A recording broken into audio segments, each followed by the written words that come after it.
കടലിലെ ചുഴി. കടലിൽ വെച്ച് ഒരു ചുഴിയിൽപ്പെട്ടാൽ അത് നിങ്ങളുടെ ബോട്ടിനെ നേരെ കടലിന്റെ അടിത്തട്ടിലേക്ക് വലിച്ചെടുക്കുമോ? ഇത് കണ്ടെത്താനായി ആദം ഒരു ചെറിയ പരീക്ഷണത്തിൽ നിന്ന് തുടങ്ങി.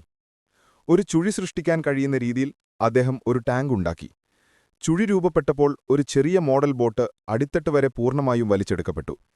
ചെറിയ തോതിൽ ആശയം തെളിയിച്ചതോടെ കാര്യങ്ങൾ അടുത്ത ഘട്ടത്തിലേക്ക് ഉയർത്തേണ്ട സമയം വന്നു.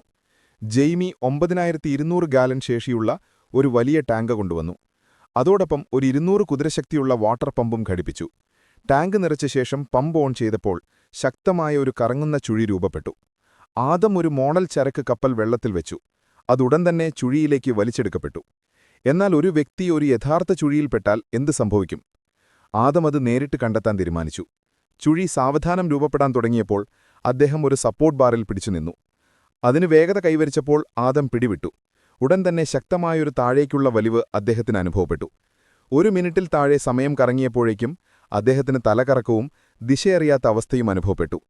അദ്ദേഹം മുഴുവൻ സമയവും ബാറിൽ പിടിച്ചു നിൽക്കുകയായിരുന്നു. അതില്ലായിരുന്നുവെങ്കിൽ ചുഴി തന്നെ എളുപ്പത്തിൽ വെള്ളത്തിനടിയിലേക്ക് വലിച്ചിഴയ്ക്കുമായിരുന്നുവെന്ന് അദ്ദേഹം പറയുകയും ചെയ്തു. ഐതിഹ്യം സ്ഥിരീകരിച്ചിരിക്കുന്നു. ചുഴിയിലകപ്പെട്ടാൽ താഴേക്ക് വലിക്കും എന്നത് സത്യമാണ്.